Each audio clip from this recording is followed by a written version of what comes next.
How's it going, everyone? This week is week three about media and rom-coms and how they've ruined us. What we're going to talk about this week specifically is body image in the media. So not even necessarily about rom-coms specifically, but just what we've been seeing growing up and now and how that's changed. So I guess I'll kick things off by talking about some of the influences that I grew up with in like middle school and high school and what's kind of helped shape my personal style and tastes. I'm not proud of it. I was part of like the early 2000s, like trashy, grungy, weird style.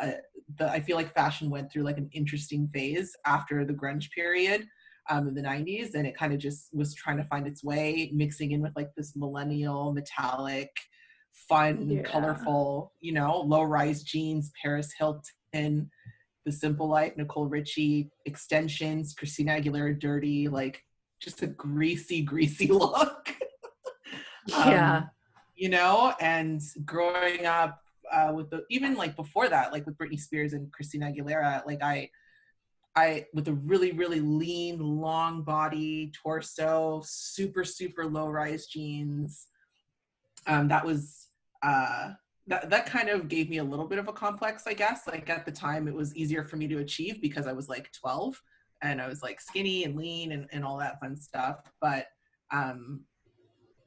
I always, when shopping for like low-rise jeans, and even like now or up until recently as an adult, like I thought that was just something that I should have to fit in. And they're not the most flattering for curvy people, at least not what was out at the time. So it was really awkward as I approached my 20s and was still trying to dress like that, or still trying to buy pants, because that mid-rise and low-rise were still kind of a thing, and that just wasn't working for me. So like fast forward to the late or like 2010 and on, and curvier styles or curvier people started being featured. Kim Kardashian, I feel, had a lot to do with that. The new, I guess, curvy craze, I'll call it. And people are now showing off their curves, and we're seeing a lot more, like, maybe not nearly as much as we need to see, but we're seeing more real bodies on TV. And people are starting to see more of themselves reflected in the media, but it wasn't always like that, and we have a long way to go.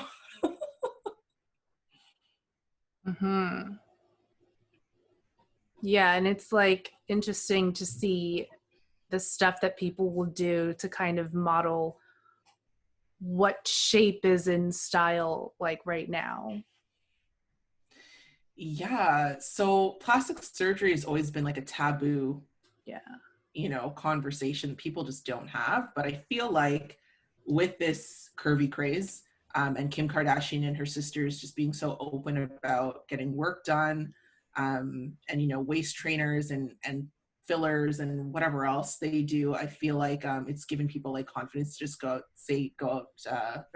out there and say F it and just start living their best life. And there's a little bit more transparency around that, which some people might argue is damaging, but I think it's a little liberating, because like if you're not happy and you want to get work done, I don't think there's anything wrong with that. That's just my opinion, and I don't feel like people should feel ashamed of talking about that. I think we should normalize talking about like body image, which I feel like is becoming a thing, but I don't know. Yeah, people are definitely talking about it more. And we're definitely seeing more diversity in body shapes. Like even in some of like the like the workout articles that I'm seeing through like Self Magazine or something like that, they're displaying like a different body type doing the exercise instead of like this really fit whatever.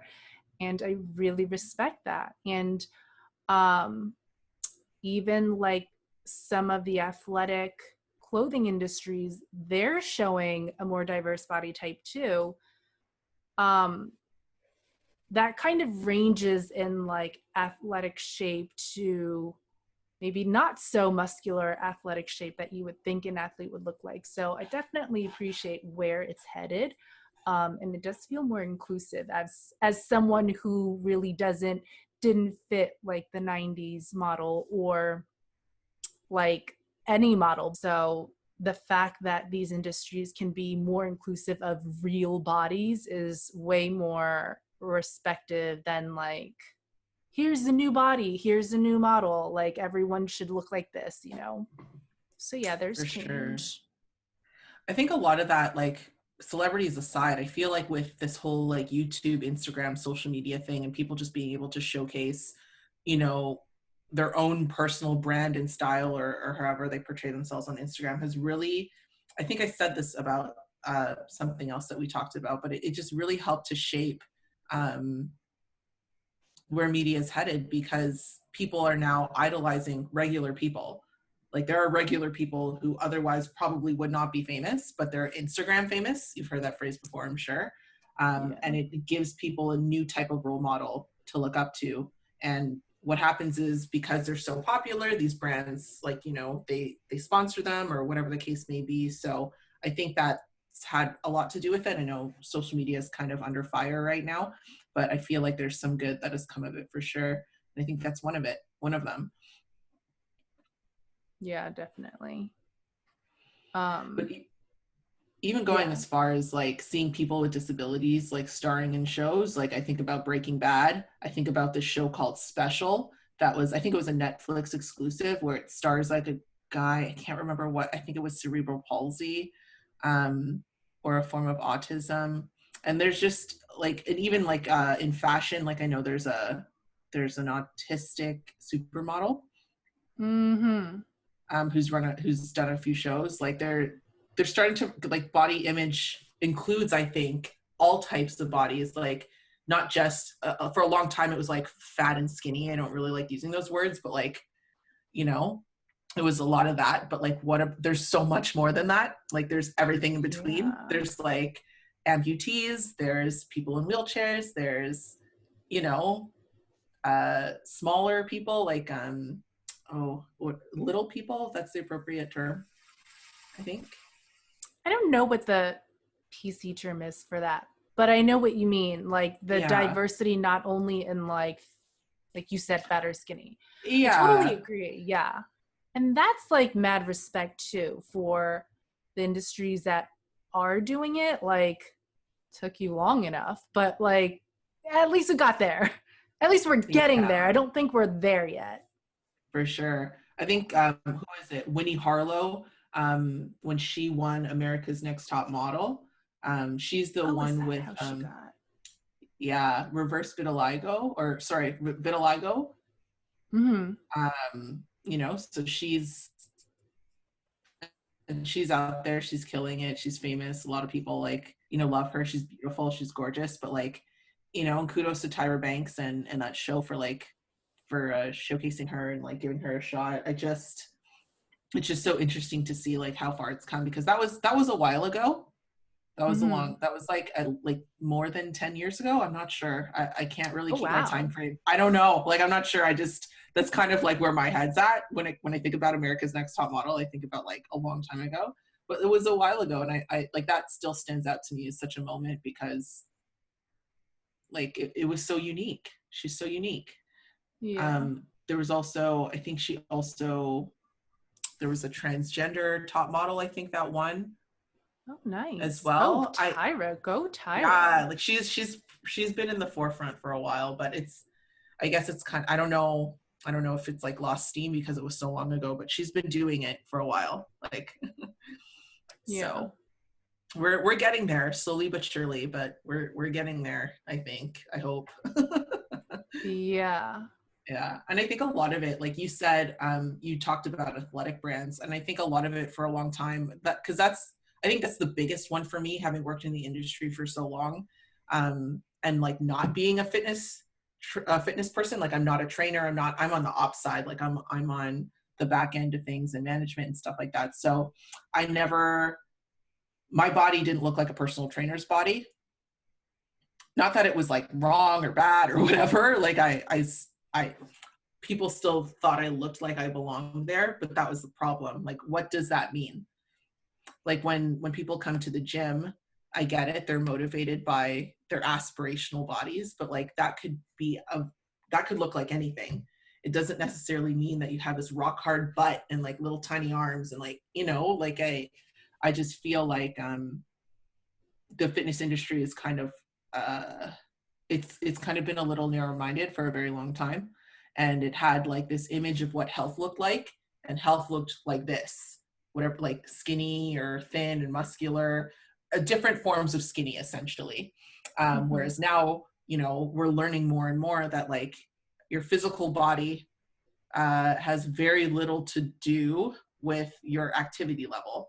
Like we know that there is a correlation, obviously, for some people, but there's so many different body types and other things that impact your body physically. Just you could work out as much as, look at Ashley Graham. She's another top model who's considered plus size, looks like a regular person to us, but is considered a plus size, but not that it's a bad thing either way. She's a thick girl. And I forgot what I was watching. I think it was an episode of Top Model where she made an appearance, like as a guest, to visit some of the girls and do a shoot with them. And someone said something about working out. And she's like, well, I work out 6 days a week or something like that. She's like, so I know all about, like, almost to say, it's almost as if the person was saying that she doesn't work out as much. But I don't think she meant to say that. But Ashley caught on to it and was like, well, I work out very regularly with a trainer or whatever. I actually think her husband was a trainer. I'm not sure. Anyways, I digress. But the point is that I think some people, unfortunately, would look at someone like Ashley Graham and just assume that like she's just naturally curvy and beautiful, which I'm sure is the case. But like she's working hard to maintain that. Yeah, that's a really good point. Like, yeah, I mean, like so many good points I could stem from that, because it's true. Like we look at whatever like body shape, body ideal, and we're like, oh my gosh, like I wish I could have that. But like we do not know what goes into getting that. And quite frankly, if we knew, we wouldn't do it. Like, let's be real here. Like those fitness models, like live, eat, and breathe their diet and exercise. And I'm just not spending 3 hours working out a day, like 3 hours a day working out just to like get a six pack. Like I'm not doing that, So, but I think that's like human nature. Like we want something, but we're really not going to do all of the work that goes into it. And that's a really good point that you made about Ashley Graham. Like she's working hard to look that way. And it's unfair of someone to be like, oh, you're not working at all. Like you just naturally are. Like, can you judge someone's health based on how they look? Because if you're going to take me as an example, it's kind of inaccurate, Right. So I love that topic because it's really individualized to each person, I think. Absolutely. And it's like, what are you measuring in terms of health, right? Like there's so many different facets of a person's health. Like what are you talking about? Are you literally talking about their cardiovascular health? Are you talking about their strength? Are you talking about their, mental health? Like what are you talking about? I think that's a lot of it, because I was at a restaurant, obviously last year, because there's now in-restaurant dining here. And the guys next to me were talking about Lizzo for some reason. Like I think there was, this is when she had beef with, oh my God, was it Jillian Michaels or something like that? I think Jillian Michaels called her fat or said something about that. I don't know. Oh. But there was some drama there. And the guy was like, oh, Lizzo's that fat chick, right? And I don't know Lizzo, but I wanted to stand up for her. I didn't, because I'm like, you know what, Camille, like, now's not the time. Like, this is not the time. It's fine. Just let it go. But it stuck with me because I'm like, when people say fat, it means so many things, right? And it particularly with this feud that they had, they're talking about like some like health. If anyone has seen Lizzo perform, I dare you to go and try what she does. She's Right. a very active performer. She's up there. Not only is she singing and dancing and jumping around the stage, she's also playing the flute, which as a flute player, I can tell Right. you is not easy. You have to have the cardiovascular health for that and Right. some form of strength to be dancing around the stage. Every time I go to play the flute, because it's been so long, I'm literally, no pun intended, winded Yeah. because it requires a lot. I cannot perform at the same level that I used to when I was younger. And I used to perform publicly. I can't do that anymore.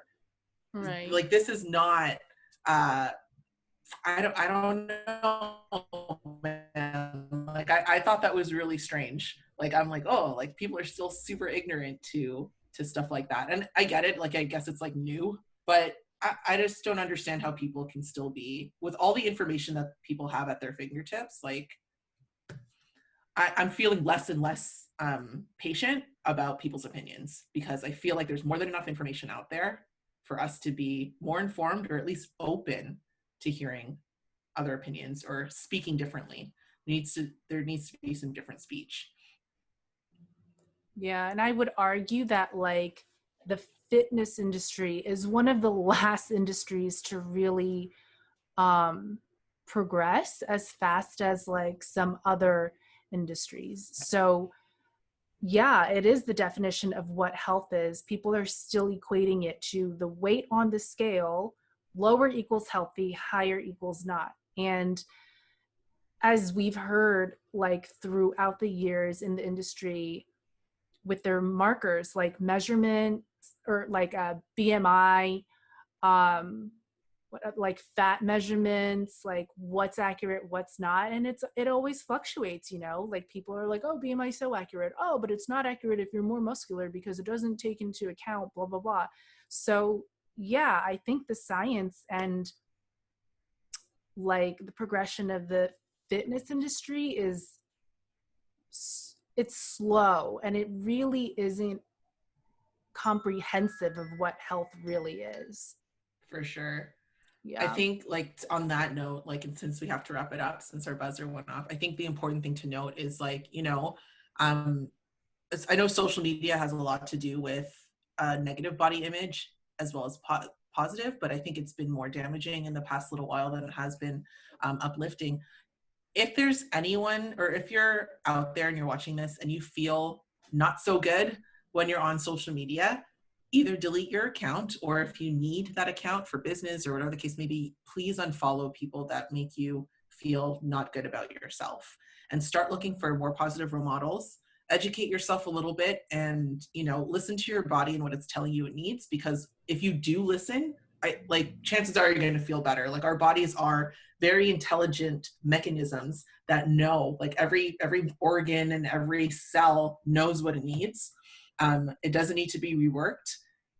You just need to listen, you know? Yep. Yep. So leave your comments below, subscribe to our channel, and we will see you next week. Bye.